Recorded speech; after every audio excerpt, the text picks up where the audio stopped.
Guys ಎಲ್ಲರಿಗೂ ನನ್ನ channel welcome. So guys ಇವತ್ತಿನ ವಿಡಿಯೋನ ಸ್ಟಾರ್ಟ್ ಮಾಡೋಕ್ಕಿಂತ ಮುಂಚೆ ಒಂದು ಸ್ಮಾಲ್ ಅಪ್ಡೇಟ್ ಅಂತ ಹೇಳ್ಬೋದು. ಏನಪ್ಪಾ ಅಂತ ಅಂದ್ರೆ ಯಾರಿಗೆಲ್ಲ ಸ್ಕಿನ್ ಪ್ರಾಬ್ಲಮ್ಸ್ ಇದೆ, ಸ್ಕಿನ್ ಟ್ರೀಟ್ಮೆಂಟ್ ತಗೋಬೇಕು ಅಂತ ತುಂಬಾ ವರ್ಷಗಳಿಂದ ತುಂಬಾ ತಿಂಗಳುಗಳಿಂದ ನೀವೇನಾದ್ರೂ ಪ್ಲಾನ್ ಮಾಡ್ತಾ ಇದ್ದೀರಾ ಅಂತ ಅಂದ್ರೆ ನೀವು ನನ್ನ ಒಂದು ಕ್ಲಿನಿಕ್ ಇರೋ ಕಡೆ ನೀವು ಬರ್ಬೋದು ಅಂತಾನೆ ಹೇಳ್ತೀನಿ. ಸೊ ನಮ್ಮ ಒಂದು ಹೊಸ ಕ್ಲಿನಿಕ್ ಮತ್ತೆ ಸಲೂನ್ RR ನಗರದಲ್ಲಿ ಓಪನ್ ಆಗ್ತಾ ಇದೆ. ಸೊ ಆಲ್ರೆಡಿ ಓಪನ್ ಆಗಿದೆ. ಸೊ ನಿಮ್ಗೆ ಏನಾದ್ರೂ ನಿಮ್ಮ ಮುಖದ ಮೇಲೆ ಪಿಂಪಲ್ಸ್ ಇದೆ, ಆಕ್ನೆ ಮಾರ್ಕ್ ಇದೆ, ಮತ್ತೆ ಬಂಗ್ಗಳಿದ್ರೆ ಅಥವಾ ನಿಮ್ಗೆ ಏನಾದ್ರೂ ಒಂದು ತುಂಬಾ ಸೀರಿಯಸ್ ಇಶ್ಯೂಸ್, ಸ್ಕಿನ್ ಪ್ರಾಬ್ಲಮ್ ಇದೆ, ಸ್ಕಿನ್ ರಿಲೇಟೆಡ್ ನೀವು ಎಲ್ಲಾದ್ರೂ ಹೋಗಿ ಟ್ರೀಟ್ಮೆಂಟ್ ತಗೊಂಡು ಅದರಿಂದ ಯಾವುದೇ ರೀತಿ ನಿಮ್ಗೆ ಬೆನಿಫಿಟ್ ಆಗಿಲ್ಲ, ಯೂಸ್ಫುಲ್ ಆಗಿಲ್ಲ ಅಂತಂದ್ರೆ ಖಂಡಿತವಾಗ್ಲೂ ನೀವು ನನ್ನ ಒಂದು ಕ್ಲಿನಿಕ್ ಮತ್ತೆ ಸಲೂನ್ಗೆ ವಿಸಿಟ್ ಮಾಡಬಹುದು. ಯಾರೆಲ್ಲ RR ನಗರ ಸೈಡ್ ಇದ್ದೀರಾ ಅಥವಾ ಇಡೀ ಬೆಂಗಳೂರಲ್ಲಿ ಅಥವಾ ಎಲ್ಲಾ ಕಡೆಯಿಂದನೂ ನೀವು ಬರಬಹುದು ನನ್ನ ಒಂದು ಕ್ಲಿನಿಕ್ಗೆ. ಸೊ ನೀವು ನನ್ನ ಯೂಟ್ಯೂಬ್ ಚಾನಲ್ ಕಡೆಯಿಂದ ನೀವು ನನ್ನ ಕ್ಲಿನಿಕ್ಗೆ ವಿಸಿಟ್ ಮಾಡ್ತಾ ಇದ್ದೀರಾ ಅಂದ್ರೆ ಈ ಒಂದು 1 ಮಂತ್ ನವೆಂಬರ್ ಎಂಡ್ ವರೆಗೂ 50% ಆಫರ್, ಹಾಗೆ ಎಲ್ಲಾ ರೀತಿಯ ಸ್ಕಿನ್ ಟ್ರೀಟ್ಮೆಂಟ್, ಸ್ಕಿನ್ ಪ್ರಾಬ್ಲಮ್ಸ್ ಗೆ ನಾವು ಆಫರ್ ನ ಕೊಡ್ತಾ ಇದ್ವಿ. 50% ಆಫರ್ ಇರುತ್ತೆ. ಸೊ ಈ ಒಂದು 50% ಆಫರ್ ನ ನೀವು ಯುಟಿಲೈಸ್ ಮಾಡಿಕೊಂಡು ನಿಮ್ಮ ಎಲ್ಲಾ skin problem, skin related hair ಸಂಬಂಧಪಟ್ಟಿರೋದಾಗಿರ್ಬೋದು, ನಿಮ್ಮ ಹೇರ್ ತುಂಬಾ ಉದುರುತ್ತಾ ಇದೆ, ನಿಮ್ಮ ರೀಗ್ರೋತ್ ಆಗಬೇಕು ಅಥವಾ ನಿಮ್ಮ ತುಂಬಾ ಸ್ಕಿನ್ ಪ್ರಾಬ್ಲಮ್ಸ್ ಇದೆ, ಸ್ಕಿನ್ ಟ್ಯಾನ್ ಆಗಿದೆ, ಆಕ್ನೆ ಇದೆ, ಆಕ್ನೆ ಮಾರ್ಕ್ಸ್ ಇದೆ, ಬಂಗು ಇದೆ, ಪಿಗ್ಮೆಂಟೇಷನ್ ಇದೆ, ನೀವು ತುಂಬಾ ಫೇರ್ ಆಗಬೇಕು ಅಥವಾ ನಿಮ್ ಸ್ಕಿನ್ ತುಂಬಾ ಗ್ಲೋಯಿಂಗ್ನೆಸ್ ಆಗಿಲ್ಲ ಅಂತ ಅಂದ್ರೆ ಅಥವಾ ಯಾವುದೇ ರೀತಿ ನಿಮ್ಮ ಒಂದು ಸ್ಕಿನ್ ಪ್ರಾಬ್ಲಮ್ಸ್ ಇರಲಿ, ನೀವು ಖಂಡಿತವಾಗ್ಲೂ ನಮ್ಮ ಒಂದು ಕ್ಲಿನಿಕ್ಗೆ ಬರ್ಬೋದು. ಸೊ ನಾನು ನಿಮ್ಗೆ ಸ್ಕಿನ್ ಪ್ರಕಾರ ನೋಡಿ ನಿಮ್ಗೆ ಯಾವ ಸ್ಕಿನ್ ಟ್ರೀಟ್ಮೆಂಟ್ ಸೂಟ್ ಆಗುತ್ತೆ ಅಂತ ಹೇಳಿ ಅದಕ್ಕೆ ನಾನು ಸಜೆಷನ್ ಕೊಡ್ಬೋದು, ಟ್ರೀಟ್ಮೆಂಟ್ಸ್ ಕೊಡ್ಬೋದು, ಅದರದ್ದೇ ಆದಂತ ಒಂದು ಮೆಡಿಸಿನ್ಸ್ ನ ಕೊಡ್ಬೋದು. ಸೊ 50% ಆಫರ್ ಇರುತ್ತೆ 1 ಮಂತ್ ವರೆಗೂ. ಸೊ ನೀವು 1 ಮಂತ್ ಅಲ್ಲಿ ಎಷ್ಟು ಜನ ಬರ್ತಿರೋ ಅಷ್ಟು ಜನಕ್ಕೂ 50% ಆಫರ್ ಇರುತ್ತೆ. ಇದು ಬರೀ ಹುಡುಗಿಯರಿಗೆ ಮಾತ್ರ ಅಲ್ಲ, ಹುಡುಗರಿಗೂ ಕೂಡ, ಗಂಡಸರು ಕೂಡ ಬರ್ಬೋದು. So women and men both ನೀವು ಬರ್ಬೋದು. ಸೊ ಎಲ್ಲಾ ರೀತಿಯ ಪ್ರಾಬ್ಲಮ್ಸ್ಗೆ ನಮ್ಮ ಹತ್ರ ಸೊಲ್ಯೂಷನ್ಸ್ ಇದೆ ಅಂತ ಹೇಳ್ತೀನಿ. ಸೊ ಎಷ್ಟೇ ಏಜ್ ಆದ್ರೂ ಪರವಾಗಿಲ್ಲ. ಸೊ ತುಂಬಾ ವಯಸ್ಸಾಗಿದೆ ಅಂತ ಅಂದ್ರೂ ನಿಮ್ ಸ್ಕಿನ್ ಟ್ರೀಟ್ಮೆಂಟ್ ನ ತಗೋಬಹುದು, ಅಥವಾ ತುಂಬಾ ಹೆಂಗಿದ್ದೀರಾ, ಟೀನೇಜ್ ಇದ್ದೀರಾ ಅಂತ ಅಂದ್ರೂ ಕೂಡ ನೀವು ನಮ್ಮ ಕ್ಲಿನಿಕ್ಗೆ ಬಂದು ವಿಸಿಟ್ ಮಾಡಬಹುದು. ಸೊ 50% ಆಫರ್ ಇರುತ್ತೆ ನಮ್ಮ ಒಂದು ಎಲ್ಲಾ ಸ್ಕಿನ್ ಟ್ರೀಟ್ಮೆಂಟ್ ಮೇಲೆ ಅಂತ. ಅಂಡ್ ಡೆಫಿನೆಟ್ ಆಗಿ ಎಲ್ಲಾ ರೀತಿಯ ಒಂದು ಸೌಲಭ್ಯಗಳು ನಮ್ಮ ಸಲೂನ್ ಅಲ್ಲಿ ಇದೆ, ನಮ್ಮ ಕ್ಲಿನಿಕ್ ಅಲ್ಲಿ ಇದೆ. ಸೊ ಸಲೂನ್ ಪ್ಲಸ್ ಕ್ಲಿನಿಕ್ ನ ನಾವು RR ನಗರದಲ್ಲಿ ಸ್ಟಾರ್ಟ್ ಮಾಡಿದೀವಿ. ಸೊ ನೀವು ಖಂಡಿತವಾಗ್ಲೂ ಬರ್ಬೋದು. ಮತ್ತೆ ಯಾರಿಗೆಲ್ಲ ಟ್ಯಾರೋ ರೀಡಿಂಗ್ ಸೆಷನ್ ಬೇಕು, ಡೈರೆಕ್ಟ್ ಆಗಿ ಮೀಟ್ ಮಾಡ್ಬೋದಾ ಅಂತಾನು ಕೂಡ ತುಂಬಾ ಚೆನ್ನಾಗಿ ಹೇಳಿದೀರಾ. ಸೊ ಡೈರೆಕ್ಟ್ ಆಗಿ ಟ್ಯಾರೋ ರೀಡಿಂಗು ಸಿಗುತ್ತೆ, ಸ್ಕಿನ್ ಟ್ರೀಟ್ಮೆಂಟು ಸಿಗುತ್ತೆ. ಯಾವುದೇ ರೀತಿಯ ಒಂದು ಪ್ರಾಬ್ಲಮ್ಸ್ ನೀವು ತಗೊಂಡ್ ಬಂದ್ರು ಒಂದು ರೂಫ್ ಅಲ್ಲಿ ನಿಮಗೆ ಪ್ರಾಬ್ಲಮ್ಸ್ ಗಳ ಸಮೇತ ನಿಮಗೆ ಸೊಲ್ಯೂಷನ್ ಕೂಡ ಸಿಗುತ್ತೆ. ಡೆಫಿನೆಟ್ ಆಗಿ ನೀವು ಡೈರೆಕ್ಟ್ ಆಗಿ ಮೀಟ್ ಮಾಡಬೇಕು ಅಂತ ಹೇಳಿದಿರಾ, ಟ್ಯಾರೋ ರೀಡಿಂಗ್ ಬೇಕು ಅಂತ ಕೇಳಿದಿರಾ, ಸ್ಕಿನ್ ಟ್ರೀಟ್ಮೆಂಟ್ ಬಗ್ಗೆ ಹೇಳಿ ಅಂತ ಕೇಳಿದಿರಾ. ಸೊ ಫೈನಲ್ ಆಗಿ ಒಂದು ಟೈಮ್ ಅಂತ ಬಂದಿದೆ ಇವಾಗ. ಸೊ ಡೆಫಿನೆಟ್ ಆಗಿ ಈ ಒಂದು ಟೈಮ್ ನ ನೀವು ಯುಟಿಲೈಸ್ ಮಾಡ್ಕೋಬಹುದು. ಸೊ ನಿಮ್ಗೆ ಏನಾದ್ರೂ ಡೈರೆಕ್ಟ್ ವಿಸಿಟ್ ಮಾಡಿ ಟ್ಯಾರೋ ರೀಡಿಂಗ್ ಸೆಷನ್ಸ್ಗೆ ನೀವು ಬುಕ್ ಮಾಡ್ಕೋತಾ ಇದ್ದೀರಾ ಅಂತ ಅಂದ್ರೆ ನೀವು ಡೈರೆಕ್ಟ್ ಆಗಿ ಬಂದ್ರೆ ಪ್ರಿಯರ್ಲಿ ಬುಕ್ ಮಾಡ್ಕೋಬೇಕು. ಸೊ ಒಂದು ಡೇ ಬಿಫೋರ್ ಅಥವಾ ಇವತ್ತು ಬರ್ತಾ ಇದೀನಿ ಅಂತಂದ್ರೆ ನೀವು ಬೆಳಗ್ಗೆನೆ ಹೇಳ್ಬೇಕಾಗುತ್ತೆ, ಆ ಟೈಮ್ಗೆ ನಾವು ಫ್ರೀ ಮಾಡ್ಕೋತೀವಿ. ಸೊ ಡೆಫಿನೆಟ್ಲಿ ಡೈರೆಕ್ಟ್ ಆಗಿ ಬಂದ್ರೆ ನಿಮ್ಗೆ ಎಲ್ಲಾ ಪ್ರಾಬ್ಲಮ್ ಸೊಲ್ಯೂಷನ್ ಸಿಗುತ್ತೆ. ಅಂಡ್ ನಿಮ್ ಸ್ಕಿನ್ ಅನ್ನು ನೋಡ್ಬೋದು, ಮತ್ತೆ ನಿಮ್ಮ ಒಂದು ಟ್ಯಾರೋ ಸೆಷನ್ಸ್ ನೀವು ತಗೋಬಹುದು. ಸೊ ಇಂಟ್ರೆಸ್ಟ್ ಇದ್ರೆ ಡೆಫಿನೆಟ್ಲಿ ನಮ್ಮ ನಂಬರ್ಗೆ ಕಾಂಟ್ಯಾಕ್ಟ್ ಮಾಡಿ. ಸೊ ನನ್ನ ನಂಬರ್ನ ನಾನು ಇಲ್ಲಿ ಡಿಸ್ಪ್ಲೇ ನಲ್ಲಿ ಹಾಕಿರ್ತೀನಿ. ಸೊ ನನಗೆ ನೀವು ಕಾಲ್ ಮಾಡಿ, ಮೆಸೇಜ್ ಮಾಡಿ, ಏನಾದ್ರೂ ಮಾಡಿ. ಡೆಫಿನೆಟ್ಲಿ ತುಂಬಾ ಜನಕ್ಕೆ ಯೂಸ್ ಆಗುತ್ತೆ ಅಂತ ಹೇಳಿ ಒಂದು ಟ್ಯಾರೋ ಮುಖಾಂತರ ನಾನು ನಿಮ್ಗೆ ಸ್ಕಿನ್ ಪ್ರಾಬ್ಲಮ್ಸ್ ಹೇಳ್ತಾ ಇದ್ದೀನಿ. ಯಾಕಂದ್ರೆ ತುಂಬಾ ಜನ ಕೇಳ್ತಾ ಇರ್ತೀರಾ, ನಮ್ ಸ್ಕಿನ್ ಎಷ್ಟು ಚೆನ್ನಾಗಿದೆ, ನಿಮ್ ಸ್ಕಿನ್ ಏನ್ ಮಾಡ್ತೀರಾ, ಅಂಡ್ ನಿಮ್ ಸ್ಕಿನ್ ಪ್ರಾಬ್ಲಮ್ಸ್ ಅಂದ್ರೆ ನೀವು ಸ್ಕಿನ್ ಟ್ರೀಟ್ಮೆಂಟ್ ಕೊಡ್ತೀರಾ ಅದ್ರ ತುಂಬಾ ಜನ ಕೇಳಿದ್ರೆ. ಸೊ ಫೈನಲ್ ಆಗಿ ನಂದೇ ಒಂದು ಕ್ಲಿನಿಕ್ಗೆ ಯಾಕೆ ನೀವೆಲ್ಲರೂ ಬರಬಾರ್ದು ಅಂತ ಹೇಳಿ ನಿಮ್ಗೆ ನಾನು ಅನೌನ್ಸ್ ಮಾಡ್ತಾ ಇದ್ದೀನಿ ಅಂತ ಹೇಳ್ತಾ. ಸೊ ಎಸ್ ಗೈಸ್, ಈ ಒಂದು ವಿಡಿಯೋ ಯಾರಿಗೆ ರೆಸನೇಟ್ ಆಗುತ್ತೆ ಅಂದ್ರೆ ಡೆಫಿನೆಟ್ ಆಗಿ ನಿಮ್ಮ ಪಾರ್ಟ್ನರ್ ನಿಮ್ಮ ಬಗ್ಗೆ ಏನ್ ಯೋಚನೆ ಮಾಡ್ತಿದ್ದಾರೆ ಅನ್ನೋದನ್ನ ಈ ಒಂದು ವಿಡಿಯೋ ಮುಖಾಂತರ ನೀವು ತಿಳ್ಕೋಬಹುದು. ಸೊ ತುಂಬಾ ಜನ ಆಲ್ರೆಡಿ ರಿಲೇಶನ್ಶಿಪ್ ಅಲ್ಲಿ ಇದ್ದೀರಾ, ಕಮ್ಯುನಿಕೇಶನ್ ಮಾಡ್ತಾ ಇದ್ರೆ ನಿಮ್ಮ ಪಾರ್ಟ್ನರ್ ಜೊತೆಗೆ ಅಂತ ಅಂದ್ರೆ this video is for you. ಇದು 2 ಸೈಡೆಡ್ ಲವರ್ಸ್ಗೆ ಮಾತ್ರ ರೆಸನೇಟ್ ಆಗುತ್ತೆ, ಮತ್ತೆ ಮದ್ವೆ ಆಗಿರೋರಿಗೆ ರೆಸನೇಟ್ ಆಗುತ್ತೆ ಅಂತ ಹೇಳ್ತಾ. ಸೊ ಎಸ್ ಗಾಯ್ಸ್, ಈ ಒಂದು ವಿಡಿಯೋ ನಿಮಗಾಗಿ ಅಂತ ಹೇಳ್ಬೋದು. ಸೊ ನಿಮ್ಮ ಪಾರ್ಟ್ನರ್ ನಿಮ್ಮ ಬಗ್ಗೆ ಏನ್ ಯೋಚನೆ ಮಾಡ್ತಾರೆ, ಏನ್ ಥಿಂಕ್ ಮಾಡ್ತಾರೆ, ಮುಂದೆ ಬರುವಂತಹ ದಿನಗಳಲ್ಲಿ ಅವ್ರು ಯಾವ ರೀತಿಯ ಆಕ್ಷನ್ಸ್ ನ ತಗೊಳ್ಬಹುದು ಅಂತ ಹೇಳುತ್ತಾ ಈ ಒಂದು ವಿಡಿಯೋನ ಸ್ಟಾರ್ಟ್ ಮಾಡೋಣ. ಓಕೆ ಗೈಸ್, ಇವಾಗ ನೋಡೋಣ ನಿಮ್ಮ ಪಾರ್ಟ್ನರ್ ನಿಮ್ಮ ಬಗ್ಗೆ ಏನ್ ಫೀಲ್ ಮಾಡ್ತಾರೆ, ಏನ್ ಥಿಂಕ್ ಮಾಡ್ತಿದ್ದಾರೆ ಅನ್ನೋದನ್ನ ಇವಾಗ ತಿಳ್ಕೊಳ್ಳೋಣ. Let's begin.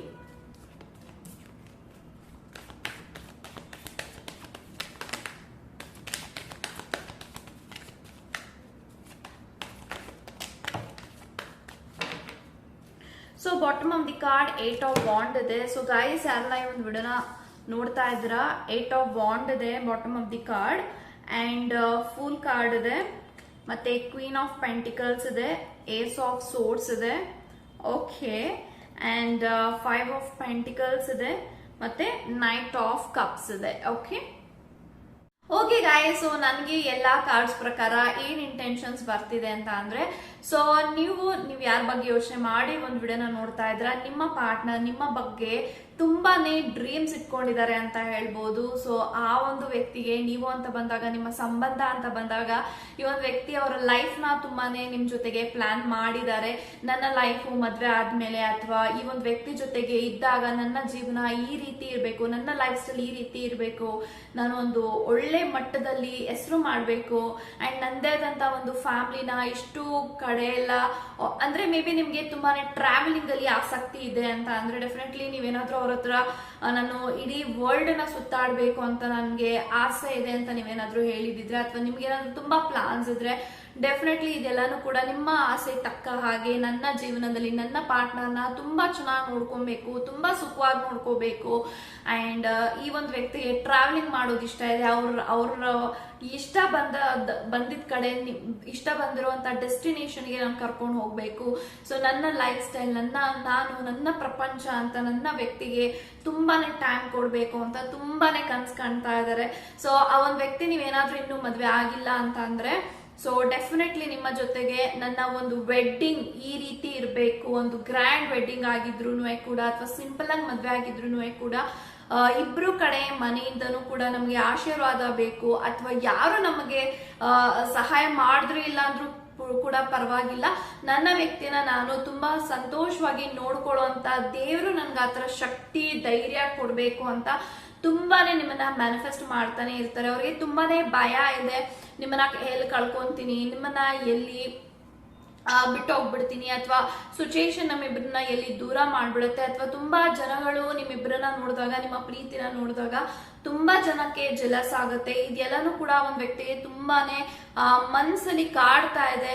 ನಾವಿಬ್ರು ಇಷ್ಟು ಚೆನ್ನಾಗಿರೋದನ್ನ ನೋಡಿ ನಮ್ಮಿಬ್ರನ್ನ ಯಾರಾದ್ರೂ ದೂರ ಮಾಡ್ಬಿಟ್ರೆ ಯಾವ ತರ ಇರುತ್ತೆ, ನಮ್ ಜೀವನ ಏನು ಮುಂದೆ, ಇದೆಲ್ಲ ಅವ್ರು ಆಲ್ರೆಡಿ ಯೋಚನೆ ಮಾಡಿದ್ದಾರೆ. ಸೊ ಅವ್ರಿಗೆ ಈ ಕಡೆ ನೀವು ಬೇಕು, ಅವ್ರ ಕೆಲ್ಸನೂ ಬೇಕು, ಅವ್ರ ಫ್ಯಾಮಿಲಿನೂ ಬೇಕು, ಪ್ರತಿಯೊಂದೂ ಕೂಡ ಅವರ ಜೀವನದಲ್ಲಿ ತುಂಬಾ ಇಂಪಾರ್ಟೆಂಟ್ ಆಗುತ್ತೆ. ಸೊ ನೀವೆಲ್ಲೋ ಒಂದ್ ಕಡೆ ಮೇ ಬಿ ನಿಮ್ಮ ವ್ಯಕ್ತಿನ ನೀವು ಬ್ಲಾಕ್ ಮಾಡಿರ್ಬೋದು, ಅಥವಾ ಆನ್ ಅಂಡ್ ಆಫ್ ಕಮ್ಯುನಿಕೇಶನ್ ಅಲ್ಲಿ ಇರ್ಬೋದು, ಅಥವಾ ನಿಮ್ಮಿಬ್ರು ಮಧ್ಯ ಮಿಸ್ಅಂಡರ್ಸ್ಟ್ಯಾಂಡಿಂಗ್ಸ್ ಆಗ್ತಾ ಇದೆ ಇತ್ತೀಚೆಗೆ ಜಾಸ್ತಿ ಅಂತ ಅಂದ್ರೆ, ನಿಮ್ಮ ವ್ಯಕ್ತಿ ನಿಮಗೆ ಎಲ್ಲೋ ಒಂದು ಕಡೆ ಅದೆಲ್ಲದಕ್ಕೂ ಕ್ಲಾರಿಟಿ ಕೊಟ್ಟು ಆ ಒಂದು ವ್ಯಕ್ತಿಗೆ ನೀವ್ ಎಷ್ಟು ಇಂಪಾರ್ಟೆಂಟ್ ಇದ್ದೀರಾ, ನಿಮ್ಮ ಪ್ರೀತಿ ಎಷ್ಟು ಅಗತ್ಯ ಇದೆ ಅವರ ಜೀವನದಲ್ಲಿ, ಪ್ರತಿ ಒಂದೂ ಕೂಡ ಈ ಒಂದು ವ್ಯಕ್ತಿ ನಿಮ್ಮ ಹತ್ರ ಹೇಳ್ಕೊಬೇಕು ಅಂತ ಇದ್ದಾರೆ. So definitely this person wants to be with you. So ನಿಮ್ಮನ್ನ ಕಳ್ಕೊಂಡು ನಿಮ್ಮ ಜೊತೆಗೆ ದೂರ ಇದ್ದು ಬದುಕಕ್ಕೆ ಈ ಒಂದು ವ್ಯಕ್ತಿಗೆ ಇಷ್ಟ ಇಲ್ಲ. ಸೊ ಮದ್ವೆ ಆದ್ರೆ ನಿಮ್ಮನ್ನೇ ಮದ್ವೆ ಆಗ್ಬೇಕು, ಜೊತೆಲಿದ್ರೆ ನಿಮ್ಮ ಜೊತೆನೆ ಇರ್ಬೇಕು ಅಂತ ಅವ್ರು ಆಲ್ರೆಡಿ ತುಂಬಾನೇ ಕನ್ಸನ್ನ ಕಾಣಿದ್ದಾರೆ. ಸೊ ತುಂಬಾನೇ ಪ್ಲಾನ್ ಮಾಡ್ತಿದ್ದಾರೆ ಅವ್ರ ಲೈಫ್ ಅಲ್ಲಿ. ಸೊ ಪ್ರತಿಯೊಂದನ್ನು ಕೂಡ ನನ್ನ ವ್ಯಕ್ತಿ ನನ್ನ ಜೊತೆಗಿದ್ದಾಗ ಏನು ಕೂಡ ಇಲ್ಲ ಅನ್ನೋ ಒಂದು ಕೊರತೆ ಬರಬಾರ್ದು, ಯಾವುದೇ ರೀತಿ ಕಾಂಪ್ರಮೈಸಿಂಗ್ ಲೈಫ್ ನಮ್ದಾಗಬಾರ್ದು. ಸೊ ನಮ್ಮ ಜೀವನ ತುಂಬಾ ಮುಂದೆ ಹೋಗ್ಬೇಕು, ತುಂಬಾ ಚೆನ್ನಾಗಿ ನಾವಿಬ್ರು ನಡಿಬೇಕು, ಮುಂದೆ ಲೈಫ್ ಅಲ್ಲಿ ಹೆಜ್ಜೆ ಹಾಕ್ಬೇಕು ಅಂತ ತುಂಬಾನೇ ಕನ್ಸ್ ಕಾಣ್ತಿದ್ದಾರೆ ನಿಮ್ಮ ಪಾರ್ಟ್ನರ್. ಬಟ್ ತುಂಬಾನೇ ಒಂದು ವ್ಯಕ್ತಿಗೆ ನೋವು ಆಗ್ತಾ ಇದೆ. ಎಲ್ಲೋ ಒಂದ್ ಕಡೆ ಆ ಒಂದು ವ್ಯಕ್ತಿ ನಿಮ್ಗೆ ಟೈಮ್ ಕೊಡ್ತಾ ಇಲ್ಲ, ಅಥವಾ ಈ ಒಂದು ವ್ಯಕ್ತಿ ಅವ್ರ ಲೈಫಲ್ಲಿ ತುಂಬಾನೇ ಬ್ಯುಸಿ ಆಗ್ತಿದ್ದಾರೆ. ಯಾಕಂತಂದ್ರೆ ಅವರು 9 to 5 ಕೆಲಸ ಮಾಡ್ತಿರ್ಬೋದು, ಅಥವಾ ಸಮಥಿಂಗ್ ಈ ಒಂದು ವ್ಯಕ್ತಿ ಯಾವುದೇ ಕಾರಣಕ್ಕೂ ಫ್ರೀ ಇರ್ತಾ ಇಲ್ಲ, ಅದು ತುಂಬಾನೇ ಬ್ಯುಸಿ ಇರ್ತಾರೆ. ಪ್ರತಿ ಸತಿನೂ ಕೂಡ ಅವ್ರು ಫ್ರೀ ಆದಾಗ ನೀವ್ ಬ್ಯುಸಿ ಇರ್ತೀರಾ, ಅಥವಾ ನೀವ್ ಬ್ಯುಸಿ ಇದ್ದಾಗ ಅವ್ರು ಫ್ರೀ ಇರ್ತಾರೆ. ಸೊ ಈ ರೀತಿ ನಂಗೆ ಕಾಣಿಸ್ತಾ ಇದೆ. ಸೊ ನಿಮ್ಮಿಬ್ರು ಮಧ್ಯೆ ಇಲ್ಲಿ ಒಂದು ಬಿಸಿ ಅನ್ನೋ ಒಂದು ಅಡ್ಡಗೋಡೆ ನಿಮ್ಮ ಪ್ರೀತಿನ ಡಿಸ್ಟ್ರಾಕ್ಟ್ ಮಾಡ್ತಾ ಇದೆ ಅಂತ ಹೇಳ್ಬೋದು. ಯಾಕಂತ ಅಂದ್ರೆ ಈ ಕಡೆ ನೀವು ಕೆಲಸ ಮಾಡ್ತಾ ಇದ್ರೆ, ಅವರು ಕೆಲಸ ಮಾಡ್ತಿದ್ದಾರೆ, ಇಬ್ರಿಗೂ ಟೈಮ್ ಸಿಗ್ತಾ ಇಲ್ಲ. ಈ ಒಂದು ಟೈಮ್ ಸ್ಪೆಂಡ್ ಮಾಡದೆ ಅಥವಾ ತುಂಬಾ ಲಾಂಗ್ ಟೈಮ್ ಆಗ್ತಾ ಬರ್ತಾ ಇದೆ, ನೀವಿಬ್ರು ಸರಿಯಾಗಿ ಮಾತಾಡ್ತಾ ಇಲ್ಲ, ಮೀಟ್ ಮಾಡ್ತಾ ಇಲ್ಲ, ಟೈಮ್ ಸ್ಪೆಂಡ್ ಮಾಡ್ತಾ ಇಲ್ಲ, ಅಥವಾ ನೀವ್ ಕರೆದಾಗ ನಿಮ್ಮ ಪಾರ್ಟ್ನರ್ ಬರಲ್ಲ, ನಿಮ್ಮ ಪಾರ್ಟ್ನರ್ ಕರೆದಾಗ ನೀವ್ ಫ್ರೀ ಆಗ್ತಾ ಇಲ್ಲ. ಇದೆಲ್ಲಾನು ನಿಮ್ಮಿಬ್ರು ಮಧ್ಯೆ ಹೆಂಗ್ ಆಗ್ಬಿಡ್ತಿದೆ ಅಂದ್ರೆ, ನಿಮ್ಮಿಬ್ರು ಮಧ್ಯೆ ಒಂದು ಕೋಪ, ಫ್ರಸ್ಟ್ರೇಷನ್, ಈಗೋ ಎಲ್ಲಾನು ಸೇರಿ ನಿಮ್ಮ ಇಬ್ಬರ ಒಂದು ರಿಲೇಶನ್ಶಿಪ್ ನ ಪ್ರಾಬ್ಲಮ್ ಮಾಡ್ತಾ ಇದೆ. ಬಟ್ ಇಲ್ಲಿ ತುಂಬಾ ಪ್ರೀತಿ ಇದೆ. ಸೊ ನಿಮ್ಮ ಪಾರ್ಟ್ನರ್ನ ನೀವು ಎಷ್ಟೇ ಕೋಪದಿಂದ ನಡ್ಸ್ಕೋಬಹುದು ಅಥವಾ ಅವರು ನಿಮ್ಮನ್ನ ಎಷ್ಟೇ ಕೋಪದಲ್ಲಿ ನಡ್ಸ್ಕೋಬಹುದು, ಬಟ್ ಇಲ್ಲಿ ನಿಮ್ಮಿಬ್ರ ಮಧ್ಯೆ ತುಂಬಾ ಪ್ರೀತಿ ಇದೆ. ಆ ಪ್ರೀತಿ ನಂಗೆ ಇಲ್ಲಿ ಕಾಣಿಸ್ತಾ ಇದೆ. ಬಿಕಾಸ್ ಏಸ್ ಆಫ್ ಸೋರ್ಸ್ ಇದೆ, ಕ್ವೀನ್ ಆಫ್ ಪೆಂಟಿಕಲ್ಸ್ ಇದೆ, ಅದ್ರ ಜೊತೆಗೆ ವಿ ಹ್ಯಾವ್ ಫೂಲ್ ಕಾರ್ಡ್. ಎಲ್ಲ ಕಾರ್ಡ್ಸ್ ಪ್ರಕಾರ ಈ ಒಂದು ವ್ಯಕ್ತಿ ನಿಮ್ಮನ್ನ ತುಂಬಾ ಇಷ್ಟಪಡ್ತಾರೆ, ತುಂಬಾ ಪ್ರೀತಿ ಮಾಡ್ತಾರೆ, ತುಂಬಾ ಕೇರ್ ಮಾಡ್ತಾರೆ. ನಿಮ್ಮನ್ನ ನೋಡಿಲ್ಲ, ನಿಮ್ ಜೊತೆ ಮಾತಾಡಿಲ್ಲ, ಅಥವಾ ನೀವು ಅವ್ರಿಗೆ ಏನಾದ್ರೂ ನೀವು ಕಾಲ್ ಮೆಸೇಜ್ ಮಾಡಿಲ್ಲ ಅಂತಂದ್ರೆ ತುಂಬಾ ಟೆನ್ಷನ್ ಆಗ್ಬಿಡ್ತಾರೆ. ಬಟ್ ಆ ಟೆನ್ಷನ್, ಆ ಕೋಪನ ಅಥವಾ ಏನೋ ಒಂದು ಬೇಜಾರನ್ನ ಅವ್ರು ನಿಮ್ ಮುಂದೆ ತೋರಿಸ್ಕೊಳಲ್ಲ. ಅವ್ರಿಗೆ ಆಕ್ಚುಲಿ ಭಯ ಇದೆ, ನೀವ್ ಎಲ್ಲಿ ಬಿಟ್ಟು ಹೋಗ್ತೀರಾ, ನಿಮ್ಮನ್ನ ಎಲ್ಲಿ ಬಿಟ್ಬಿಡ್ತೀನಿ ನಾನು, ಅಥವಾ ಸಮಥಿಂಗ್. ಇವ್ರಿಗೆ ಏನಕ್ಕೆ ಈ ತರ ಫಿಯರ್ ಆಗ್ತಿದೆ ಅಂತಂದ್ರೆ, ಅವರು ಬಿಸಿ ಇರ್ತಾರೆ, ನೀವು ಬಿಸಿ ಇರ್ತೀರ. ಇದನ್ನೇ ಅಡ್ವಾಂಟೇಜ್ ತಗೊಂಡು ಮೂರನೇ ವ್ಯಕ್ತಿಗಳು ನಮ್ಮಿಬ್ರನ್ನ ದೂರ ಮಾಡಲ್ಲ ಅನ್ನೋದು ಏನ್ ಗ್ಯಾರಂಟಿ, ಅಥವಾ ನಾವಿಬ್ರು ಒಂದು ಈಗೋ ಇಂದ ನಾವಿಬ್ರು ದೂರ ಆಗ್ಬಿಡ್ತೀವಿ. ಅದೆಲ್ಲ ತುಂಬಾನೇ ಒಂದು ವ್ಯಕ್ತಿಗೆ ತುಂಬಾನೇ ಅನಿಸ್ತಾ ಇದೆ. ನಮ್ಮಿಬ್ರು ಮಧ್ಯ ಯಾವುದೇ ರೀತಿ ಅಡ್ಡಗೋಡೆಗಳಿರಬಾರ್ದು, ನಮ್ಮಿಬ್ರು ಮಧ್ಯೆ ಎಷ್ಟು ಪ್ರೀತಿ ಇದೆ ಆದಷ್ಟು ಬೇಗ ನಮ್ಮಿಬ್ರು ಮದುವೆ ಮಾಡ್ಕೊಂಡ್ಬಿಡ್ಬೇಕು ಅಂತ ತುಂಬಾನೇ ಅವ್ರಿಗೆ ಆಸೆ ಇದೆ.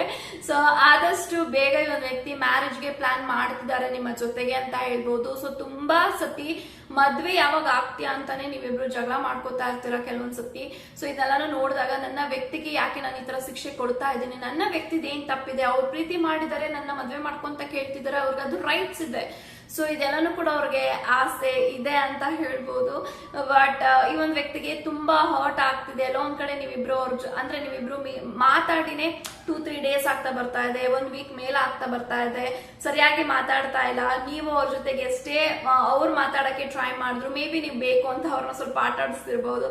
ಇದೆಲ್ಲ ಏನು ಮಾಡಕ್ ಹೋಗ್ಬಿಡಿ. ಸೊ ಡೆಫಿನೆಟ್ಲಿ ಒಂದು ವ್ಯಕ್ತಿಗೆ ನೀವು ಅಂತ ಬಂದಾಗ ತುಂಬಾ ಲವ್ ಇದೆ, ಕೇರ್ ಇದೆ. ನೀವು ಅನ್ಕೋತಾ ಇರ್ತೀರಾ, ನನ್ನ ವ್ಯಕ್ತಿಗೆ ನನ್ನ ಮೇಲೆ ಕರುಣೆ ಇಲ್ಲ, ಪ್ರೀತಿ ಇಲ್ಲ, ಏನೂ ಇಲ್ಲ, ಅವ್ರಿಗೆ ಇಷ್ಟ ಬಂದಾಗ ಬರ್ತಾರೆ, ಇಷ್ಟ ಬಂದಂಗ ಇರ್ತಾರೆ ಅಂತ. ಅವ್ರು ಹಂಗಲ್ಲ. ಯಾಕಂತಂದ್ರೆ ನೀವು ಅವ್ರನ್ನ ನಂಬಿ ನಿಮ್ಮ ಇಡೀ ಸರ್ವಸ್ವನೇ ಅವ್ರಿಗೆ ದಾರೆ ಎಳೆದಿದ್ದೀರಾ. ಇದೆಲ್ಲ ನೋಡಿದಾಗ ಯಾರು ಕೂಡ ಈ ಒಂದು ವ್ಯಕ್ತಿ ಜೊತೆಗೆ, ಈ ಒಂದು ವ್ಯಕ್ತಿ ಜಾಗದಲ್ಲಿ ಇದ್ದಾಗ ಇಷ್ಟು ನನ್ನನ್ನ ಫ್ರೀಡಮ್ ಆಗ್ಬಿಟ್ಟಿಲ್ಲ, ಅಥವಾ ಯಾವುದೇ ರೀತಿ ನನಗೆ ಒಂದು ಎಮೋಷನಲ್ ಬ್ಲಾಕ್ ಮೇಲ್ ಆಗಿರ್ಬೋದು, ಅಥವಾ ಯಾವುದೇ ರೀತಿ ಒಂದು ಟ್ರ್ಯಾಪ್ ಅಂತ ಈ ಒಂದು ವ್ಯಕ್ತಿ ಮಾಡ್ತಾ ಇಲ್ಲ. ಅವ್ರ ಅಕ್ಕೋ ಅವರ ಒಂದು ಪ್ರೀತಿನ ಅವರು ನನ್ನ ಹತ್ರ ಕೇಳ್ಕೊತಿದ್ದಾರೆ, ಬೇಡ್ಕೋತಿದ್ದಾರೆ. ಅದು ಬಿಟ್ರೆ ಈ ಒಂದು ವ್ಯಕ್ತಿ ನನ್ನ ಜೊತೆಗೆ ಯಾವುದೇ ರೀತಿ ಯಾವತ್ತೂ ಕೆಟ್ಟದಾಗ ನಡ್ಕೊಂಡಿಲ್ಲ. ನಾನೇ ಅವ್ರ ಜೊತೆಗೆ ತುಂಬಾ ರೂಢಾಗಿ ನಿಷ್ಠೂರವಾಗಿ ನಡ್ಕೊಂಡಿದ್ದೀನಿ. ಅದೆಲ್ಲದಕ್ಕೂ ಸಾರಿ, ಅಪಾಲಜಿ ನನ್ನ ಕಡೆಯಿಂದ ಅವ್ರಿಗೆ ಸಿಗಬೇಕು. So this person deserves love ಅಂತ ಅವ್ರಿಗೆ ಅನಿಸ್ತಾ ಇದೆ, ನಿಮ್ಮ ಪಾರ್ಟ್ನರ್ಗೆ ಅನಿಸ್ತಾ ಇದೆ. ನನ್ನ ವ್ಯಕ್ತಿಗೆ ನಾನು ಪ್ರೀತಿ ಕೊಡ್ಬೇಕು, ಪ್ರೀತಿ ಅವ್ರಿಗೆ ಸಿಗ್ತಾ ಇಲ್ಲ ನನ್ನ ಕಡೆಯಿಂದ. ಪ್ರತಿ ಸತಿನೂ ನನಗೆ ನನ್ನ ಕಡೆಯಿಂದ ಅವ್ರಿಗೆ ಬರೀ ಕೋಪ, ತಾಪನೇ ಸಿಗ್ತಾ ಇದೆ. ಅವ್ರ ಕಡೆಯಿಂದ ನನಗೆ ತುಂಬಾ ಪ್ರೀತಿ ಸಿಗ್ತಾ ಇದೆ. ಬಟ್ ಇನ್ ರಿಯಾಲಿಟಿ ಅವ್ರಿಗೆ ನಾನು ಪ್ರೀತಿ ಕೊಡ್ತಾ ಇಲ್ಲ, ಅವ್ರಿಗೆ ನಾನು ಸಂತೋಷ ಕೊಡ್ತಾ ಇಲ್ಲ ಅಂತ ಅವ್ರಿಗೆ ತುಂಬಾನೇ ಅನ್ನಿಸ್ತಾ ಇದೆ. ಸೊ ಡೆಫಿನೆಟ್ಲಿ ಇದೆಲ್ಲ ಒಂದು ಡಿಫ್ರೆನ್ಸಸ್ ನಿಮ್ಮಿಬ್ಬರ ಮಧ್ಯೆ ಏನಿದೆ ಅದೆಲ್ಲನೂ ಕೂಡ ನಿಮ್ಮ ಹತ್ರ ಅವ್ರು ಬಂದು ಮಾತಾಡ್ತಾರೆ. ಸೊ ಯಾರೆಲ್ಲ ಇನ್ನು ಆಲ್ರೆಡಿ ಮದ್ವೆ ಆಗಿದ್ರ ನಿಮ್ಮ ಒಂದು ಕಪಲ್ಸ್, ಮ್ಯಾರಿಡ್ ಕಪಲ್ಸ್ಗೆ ನಾನೇನು ಹೇಳ್ಬೋದು ಅಂದ್ರೆ ಪೇಷನ್ಸ್ ಇದ್ದಕ್ಕೆ ಅಂತ ಹೇಳ್ತೀನಿ. ಎಲ್ಲೋ ಒಂದ್ ಕಡೆ ನಿಮ್ಮಿಬ್ಬರ ಮಧ್ಯ ತುಂಬಾನೇ ಒಟ್ಟಿಗೆ ಇದ್ರು ಕೂಡ ಜಗಳ ಆಗ್ತಿರ್ಬೋದು, ಮನಸ್ತಾಪಗಳಾಗ್ತಿರ್ಬೋದು, ಅಥವಾ ನಿಮ್ಮ ಫ್ಯಾಮಿಲಿಗಳಿಂದನೇ ನಿಮ್ಮ ಪರ್ಸನ್ಗೆ ಎಲ್ಲೋ ಒಂದ್ ಕಡೆ ಸೊ ಈ ತರ ಫ್ಯಾಮಿಲಿ ನನಗೆ ಬೇಡ ಅಂತ ಮೇ ಬಿ ನಿಮ್ಮ ವ್ಯಕ್ತಿ ಮೈಂಡ್ ಡೈವರ್ಟ್ ಆಗ್ತಾ ಇರ್ಬೋದು. ಸೊ ಇದು ನಂಗೆ ಕಾಣಿಸ್ತಾ ಇದೆ. ಬಿಕಾಸ್ 5 ಆಫ್ ಪೆಂಟಿಕಲ್ಸ್ ಇರೋದ್ರಿಂದ ನಿಮ್ಮ ವ್ಯಕ್ತಿ ಎಲ್ಲೋ ಒಂದ್ ಕಡೆ ತುಂಬಾ ಲೋ ಫೀಲ್ ಮಾಡ್ತಿದ್ದಾರೆ. ಅವ್ರಿಗೆ ಒಂದು ತುಂಬಾನೇ ಎಮೋಷನಲ್ ಸಪೋರ್ಟ್ ಬೇಕಾಗಿದೆ. ಸೊ ನಿಮ್ಮ ಪರ್ಸನ್ಗೆ ನಿಮ್ ಕಡೆಯಿಂದ ಎಮೋಷನಲ್ ಸಪೋರ್ಟ್ ಬೇಕು ಅಂತ ಅವ್ರಿಗೆ ಅನಿಸ್ತಾ ಇದೆ. ಎಲ್ಲೋ ಒಂದ್ ಕಡೆ ನೀವು ಎಮೋಷನಲಿ ಅವ್ರಿಗೆ ಸಪೋರ್ಟ್ ಮಾಡ್ತಾ ಇಲ್ಲ, ಎಲ್ಲೋ ಒಂದ್ ಕಡೆ ಅವರು ಕುಗ್ಗೋಗ್ತಿದ್ದಾರೆ, ಅದು ನಮ್ಗೆ ಗಮನಕ್ಕೆ ಬರ್ತಾ ಇಲ್ಲ ಅಂತ ಅಂದ್ರೆ ಅವ್ರನ್ನ ನೀವು ಗಮನಿಸಿ, ಅವ್ರಿಗೆ ಏನ್ ಬೇಕು ಏನ್ ಬೇಡ ಅಂತ ನೀವು ಅದನ್ನ ಅರ್ಥ ಮಾಡ್ಕೊಂಡು ಡೆಫಿನೆಟ್ಲಿ ನಿಮ್ಮಿಬ್ರ ಮಧ್ಯ ಒಂದು ಪ್ರೀತಿ, ದಾಂಪತ್ಯ ಜೀವನ ತುಂಬಾ ಚೆನ್ನಾಗಿರುತ್ತೆ. ಮುಂದೆ ಬರುವಂತ ದಿನಗಳಲ್ಲಿ ಎಲ್ಲಾ ಪ್ರಾಬ್ಲಮ್ಸ್ ನ ಸರಿ ಮಾಡ್ಕೊಂಡು ಒಂದು ಕನೆಕ್ಷನ್ ಹೀಲ್ ಆಗುತ್ತೆ ಅಂತ ಹೇಳ್ತಾ all the very best guys.